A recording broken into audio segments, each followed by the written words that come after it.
This is fucking great, man. Now what the fuck are we supposed to do? We're some real pretty shit now, man. You finished? That's it, man. Game over, man. It's game over. Here we go.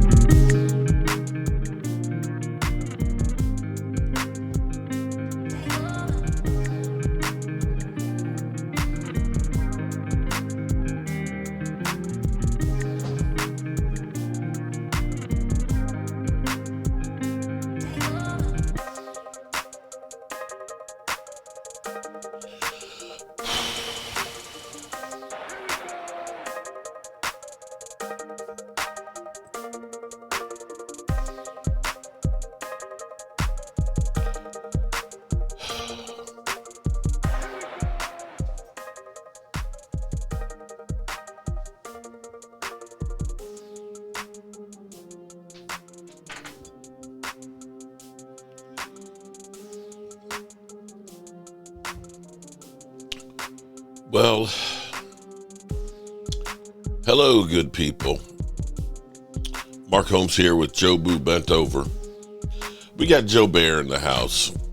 We got the funky chicken. And we have a will that is just broken. Last night was about as bad as I have ever felt. I can't remember. It was so long ago, 1989.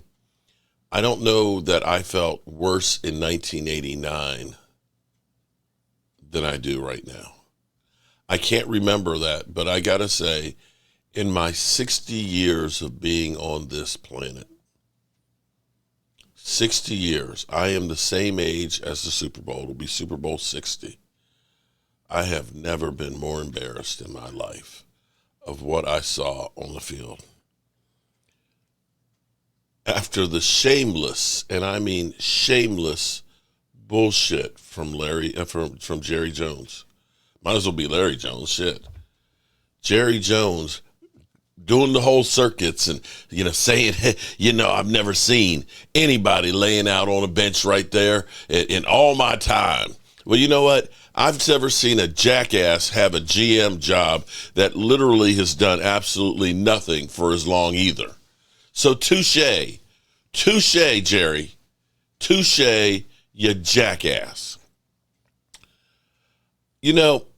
For the first time, we actually started getting a pass rush. Did you notice that? And then I started thinking, I was like, wow, well, if we got a pass rush like we did last night, Clowney got in there, got a sack and things, You saw Dante Fowler, who was held and face masked on the same play, and he didn't get a call. Because we get no respect from the officials. They don't look and say, here's the home team referees. Oh, no. They called more flags against us. They're like, you get no respect. And probably we don't deserve any because of our jackass owner who literally a week ago said, I'm too busy to, making this money, $100 billion, as we as Cowboy fans are scrambling just to be able to watch that shit fest last night. We had to I literally got, yes, I said literally. If you don't like literally, then literally take your ass out of here. We literally had to pay to watch that shit extra. But the defensive line, first and second down, they were getting them in third and long, which is what you want.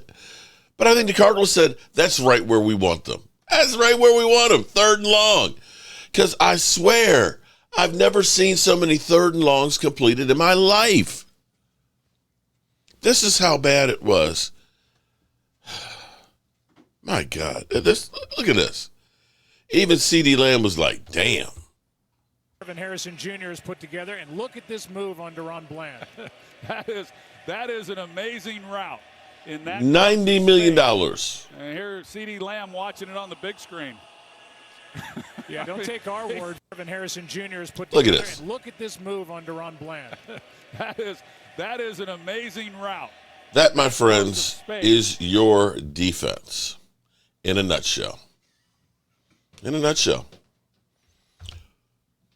I'd say we suck ass, but that's an insult to sucking ass. So Jerry Jones last night seemed like he kind of walked back. Now Jerry Jones doing the circuit with Stephen A. Smith and things, it's going to be a guy. Yeah, we've already got a trade in place, and it's going to be a guy who immediate impact and for the future. He's a double dipper. He had you thinking, and shout out to Simus. She was right. She was right. Okay. So are all those who are out there that are saying you a clickbait or you a liar? Well, the guy fits the profile. But let's listen to our fearless leader, the great GM, the great businessman that he is in Jerry Jones, in shoveling shit and making us eat it. Do you have a trade still ready to go? We still can, yes. It wasn't dependent on We this still outcome? can. Again, understand what I said. Absolutely, we do. We'll see how tomorrow goes. So today was all about tomorrow. You shouldn't do anything. You should wait and see what we do tomorrow. Oh, Yep. do you have a trade? So there you have it. You should wait till tomorrow. Today was all about tomorrow. We can. So we have a trade deadline today at 4:00. And so here's my problem.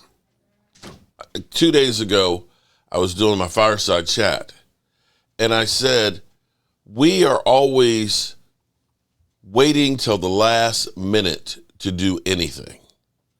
Last minute to do anything. It's not like we didn't realize we had problems early on in the season. I'll see you later, son. It's not, not till tomorrow. It's not like we didn't realize we had problems on the defense. We are at beyond the halfway point. We got 9 games in our belt. We got 8 left. We've known we've got problems. We've seen this same sorry ass shit sandwich that they've been selling. Mike said he's joining DMV. No, I'm going to be a fan from afar. He's going to be a fan from the far. Okay. But he's not going to be emotionally tied in like I am. Yeah. Y'all saw me. This hurts me. I'm not going to bullshit you. And I got a clip of it. I got a clip of him Tracy sleep on the couch. Sleep was better than watching the Cowboys. So I get a call from Simus, and he's like, hey, we got the Dallas Cowboys security with a 6'5" tattooed white guy. And of course we all thought, oh shit.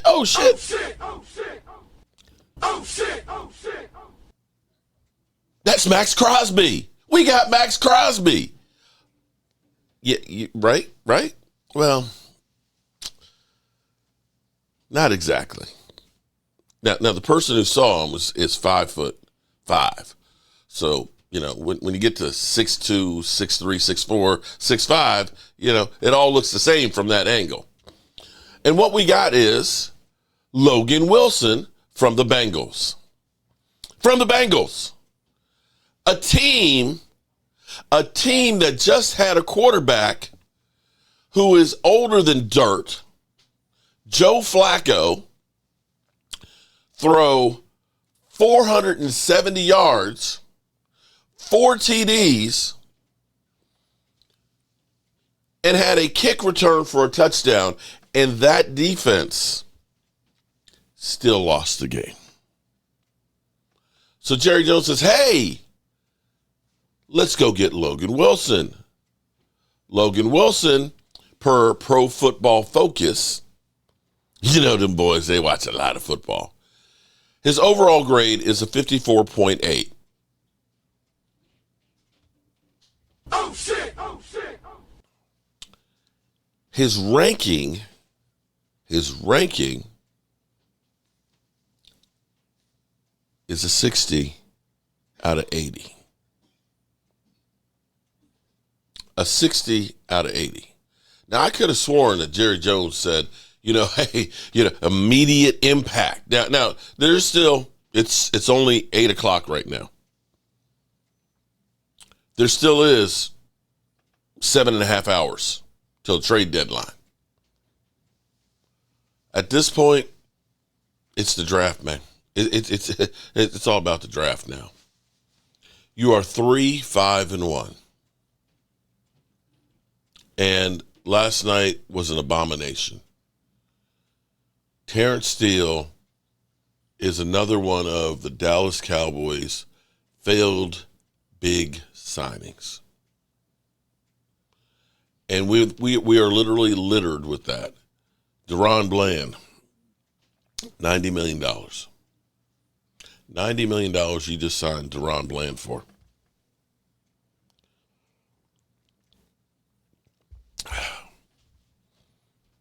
And that's where you're sitting there with another $90 million cornerback who got a concussion at home, who's had 2 catastrophic knee injuries and can't seem to play, while you end up letting guys like Jordan Lewis go.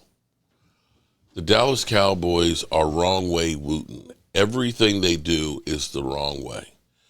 And Jerry Jones, this is what really pisses you off as a Cowboy fan.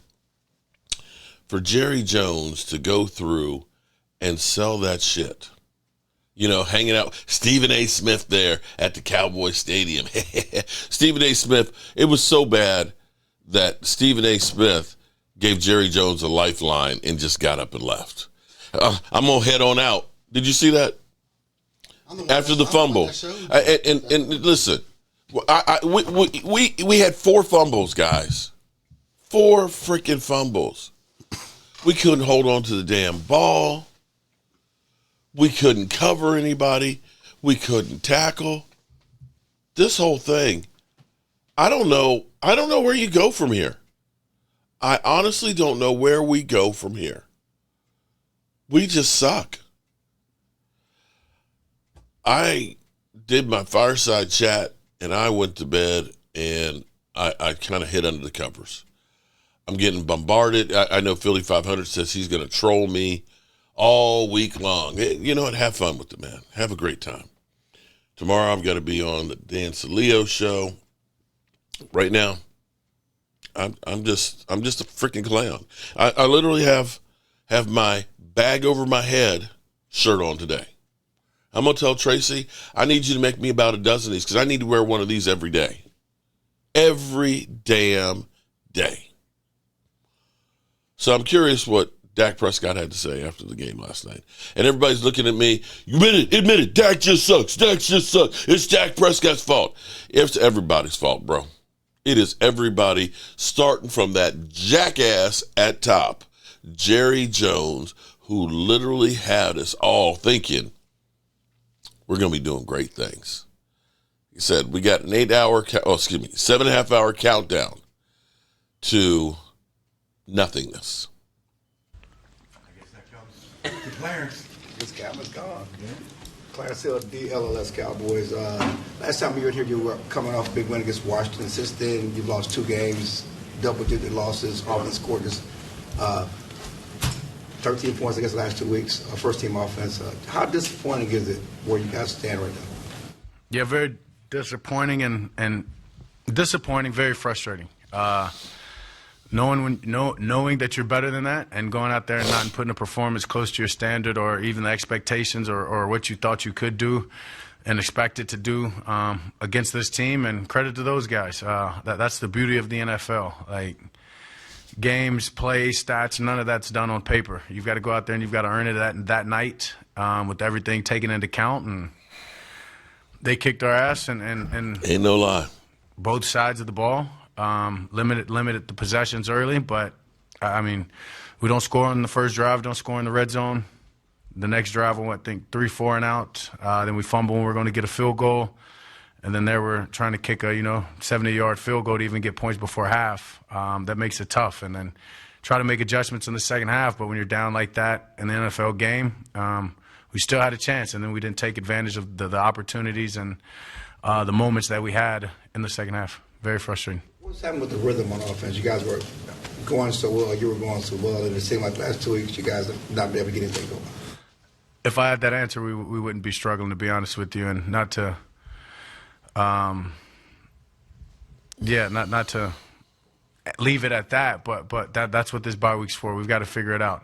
We've got to figure out how we need to improve, obviously, in all phases of the game. I mean, special teams did a hell of a job tonight getting us a touchdown. That was the only spark, I think, in the game for the most part, especially in the first half.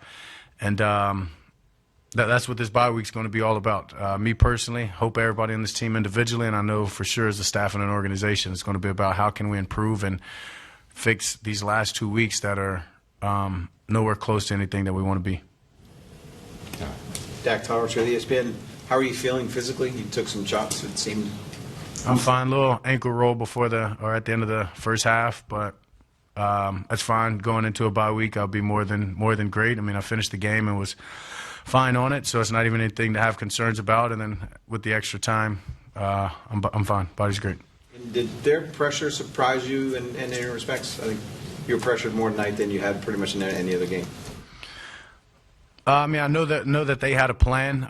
Watching the film, that they didn't send anything that they haven't done before this season. Obviously, heated us up more than they have other opponents. But that just plays into how they wanted to play us with their junky coverages, making me, wait another little half a second, and that was crucial, right? While they got to the spots and. That half a second, me having to get off the spot, the pressure getting home, force some missed throws and some plays that we normally make, whether it be me or the receivers, we weren't able to capitalize on it, so they got us there. Is that what happened on the fourth down throw to CD on the Cardinal sideline? Or were you expecting CD to turn quicker to be available to you? You held it for maybe a little longer than maybe you wanted to. I held it? I don't know if you held it or you were waiting for CD. If I held it any longer, I would have been completely sacked. So I think that was one of those, you're playing against the pass rush and knew I was going to take a hit, sat there, let it go, try to anticipate it. It's one of those plays and routes. It's not to point the finger blaming anybody. You kind of give a guy a little bit of freedom on his depth and how he can, take the defender a little bit further. And unfortunately, I was fourth down. I had to throw it a little early, probably. I got up asking what happened, honestly, and so I probably left a little bit of error on it, I guess. And at the end of the day, we just didn't make the play. John Machota with The Athletic. It's obviously early in the game when you guys had that drive. Do you think the game and the way you guys play maybe is different if you guys do end up punching it in and you get out to that 7-0 lead? On the first drive? Yeah. It's easy to say that when you get the first score of the game. You would hope that they would start playing different or calling the game different. That's kind of the whole deal. While some people accept the ball versus, deferring, is you feel like if you score first that the other team plays and calls their plays differently. So if we have 7 points there, maybe they do, and I think that would shape up the game differently. But then again, it's a long game, very long game that didn't necessarily mean we're going to win the game. But we've got to convert on that. We're too good of an offense to have these red zone struggles or just to not come away with touchdowns, to be honest with you. We know we've got a field goal in the bag, but when we're that close inside the 5, we've got to score touchdowns. And when you talk about it being very frustrating, this loss, and you go into the bye, what do you personally plan on doing during the bye? Yeah, getting healthy, working at the same time, making sure the conditioning is at the peak, and hanging with the family, spending time with my fiance and my girl, so looking forward to it. Nick Harris, Full Start Telegram. Obviously, a lot of things to figure out in the bye. What are some questions that are at the top of the agenda that you want to get answered in the bye? One more time? What are some questions you want to get answered at the top of the agenda in the bye? Red zone for one, and I think that's probably number one for me in the offense is we've got to score in the red zone. We've got to score touchdowns, not just field goals. And however that looks, whether it's getting to certain plays or, looking around the league and figuring out what plays are trending and, can we take this or take that, or just finding ways to get our guys the ball more simpler. I don't know. But that's probably the number one. And after that, it's just about however we can win games. You guys found a stride after the 2023 bye week. Is there anything you can kind of point back to in that week or in that year, or is it kind of a year-by-year basis? It's definitely a year-by-year basis. I just think that was a great week of figuring out what your issues were and having answers to solve them, being very solution oriented, and that's something that Shotty just spoke about in the locker room. So he was a huge part of that. So have no doubt that that is something that we can do again. I'm going to go ahead and do the mercy rule here. So we have gotten Logan Wilson. That's the big move so far. Yeah. We'll see where we go from here. What we can hope for is a few moral victories. Maybe we can get, it'll be like the 1-15 season. Maybe we can beat the Eagles, at AT&T Stadium. But as a fan base, we are all demoralized. And I dare say broken.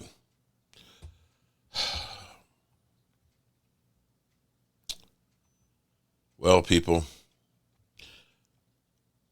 I still say we have nobody to blame but Jerry Jones. Jerry Jones, who's a part-time GM, who's old as dirt, out of touch, and he's a great marketer. He literally shoveled the shit yesterday and got us all to believe. I've eaten a lot of raccoon. Yes. The answer is yes. And I've eaten it hunting. I've actually had it served by my mom at the table away from hunting. And I have eaten raccoon. And yes, it's not uncommon at all. I'll tell you something that is one of my favorites is squirrel. And it's wonderful, and my mother could do a great job of it. And we all had our favorite pieces, and my dad and sister, I have one sibling, a sister, and they would fight over, not fight, but my mom and I, they were just, my sister and I as far as siblings, my mom and I wouldn't even ask for the brain in a squirrel. Oh, man. And delicious, seriously. My dad loves cow brain.